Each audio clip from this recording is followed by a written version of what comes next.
Over the last week, I got several requests to look at this reel that went viral on Instagram. Today we are going to see one ancient Indian technology. See, it will automatically turn towards the sky. It means there is a water resource available below this ground. So you know what? We're actually gonna get a coconut and see if we can do this ourselves. Let's begin.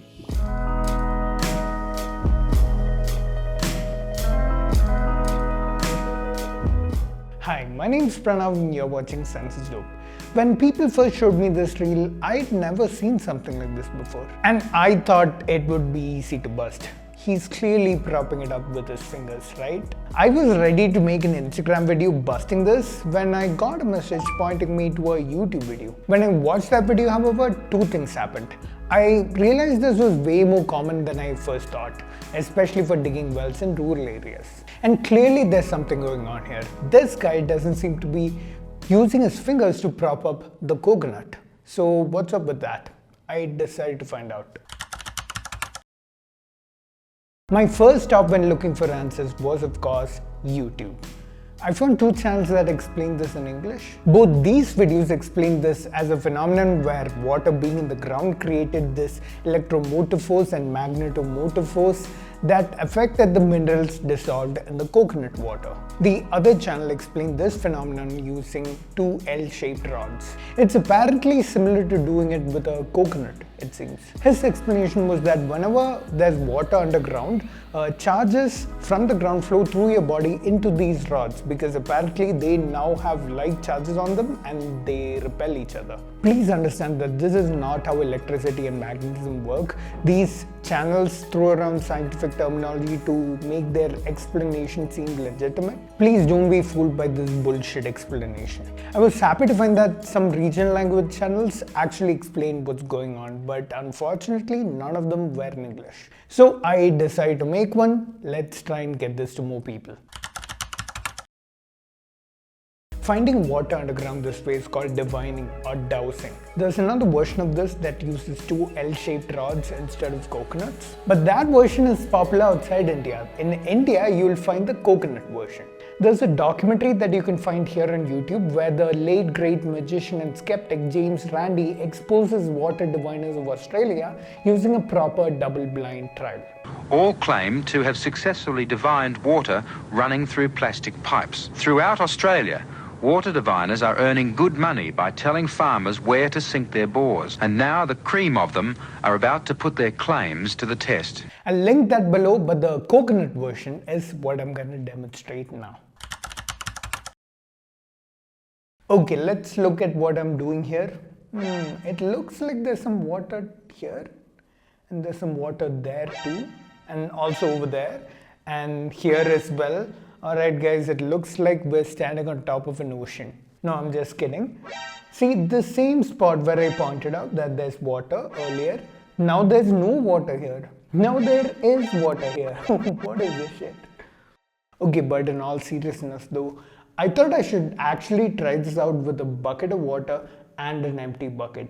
Here the coconut is lying horizontal over the bucket of water as well as the empty bucket.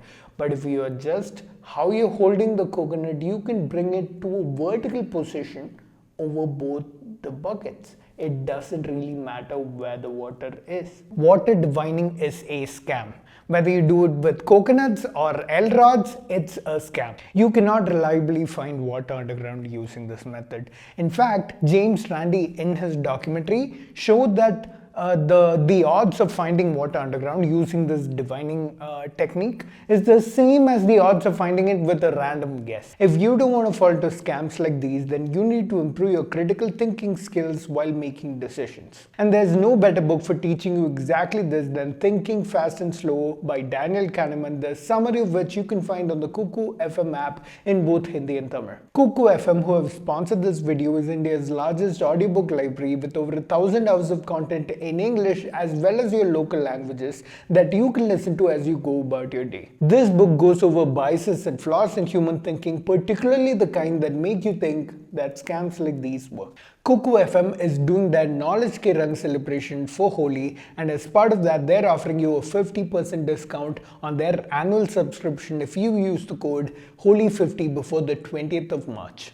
What's normally rupees 399, you get for only rupees 199. That's the cost of a lunch for a whole year subscription, a steal if you ask me. Not only that, you'll be supporting my channel too. So what are you waiting for? Use the link in the description to download the Cuckoo FM app and use the code HOLI50 to get 50% off. Now back to the video.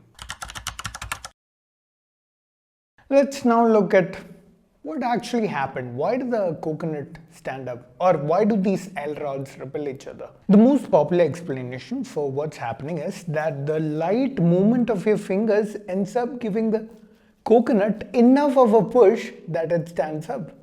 Watch. Clearly I'm not trained enough to do this, but yeah, that's basically what happens. And this is known as an ideomotor effect, and it's not always intentional. These people are not always trying to deceive. When their brain anticipates a certain outcome, they might move their fingers ever so slightly to facilitate that outcome. And this, when coupled with the coconuts or the L rods, can give you the result that you end up seeing. It's the same thing that happens when people use a Ouija board in horror movies, or when they use a Rudraksh or a beaded necklace to detect positive or negative energy. And this explanation is the same thing you'll see in all these videos. But this somehow seemed a little unsatisfactory to me, like it was a bit incomplete.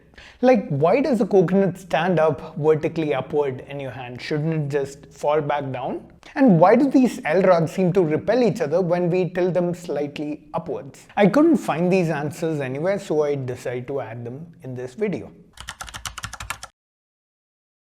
A pendulum tends to rest with its center of mass, in this case at the bob of the pendulum, at its lowest available point. You try to move it away and it comes back to this lowest point. It seems to be stable at this point. Why is that? Every object, not just a pendulum, tries to find the lowest available point for its center of mass and tries to move towards it. You can actually try this with anything. When you tip something off balance, a new lowest point is now suddenly available for its center of mass, a new point where it's more stable, and falling over is the best way of getting it there. For example, the Leaning Tower of Pisa won't fall until its center of mass goes beyond its base of support. And then it falls. Fortunately, that hasn't happened yet, but the tower is slowly leaning, so any day now. If you want to talk about this more generally, then everything has a tendency to reduce its potential energy whenever it's in a conservative force field. That's a lot of physics. And on Earth, gravitational potential energy of an object decreases as it comes closer to the ground. Okay, let's come back to the coconut. Even though it looks like a solid sphere with this cone shape on top, you know it's hollow and there's water inside. And this water is where most of the weight of the coconut is. So naturally the position of the center of mass of the coconut would be dependent on where this water is inside the coconut, right? So right now in this position, it's hard for the coconut to stand up because the water is, down here. But if the water inside were to move to a position where the coconut can stand up, now it's stable in that position because the water and the center of mass are at its lowest point. You can either move the water inside by propping it up with the fingers or giving it some momentum in one direction. Like that, yeah. I need more practice clearly.